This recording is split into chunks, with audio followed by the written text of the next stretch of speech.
Hello everybody, this is Moses from ZAATAR Gardens, and this is episode 7 of Gardening Without Edits. I'm going to show you something pretty cool. I've gotten a lot of questions about it. People just scratching their heads figuring out how is that possible, but it is, and it's quite known that it can survive frost as a seedling, and that's cilantro. Let me show you my little cilantro patch that I grow in the winter. Really hard to grow in the summer, but in the winter you can see some of the the real cilantro true leaves. But I always plant cilantro right here. And the past, not these past 2 days, but last week we had about 3 days of frost, and these were frozen over a little bit, and nothing happened to them.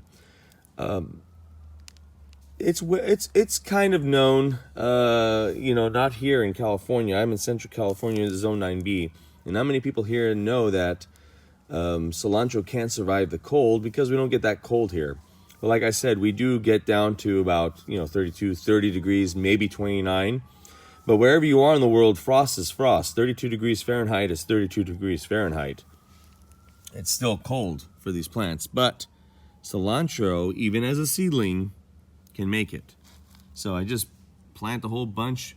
They love to be bunched up.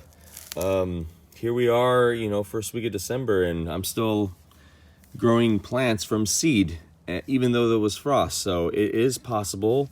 I don't move any of the leaves. I let these plants move the leaves themselves, strengthens them, or thins out the weakest plants, because I don't have time to thin out plants or seedlings, especially in the ground.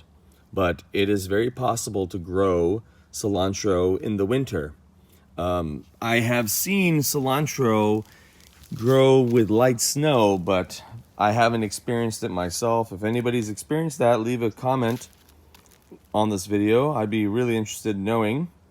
But you can grow cilantro with light frost, even as a seedling.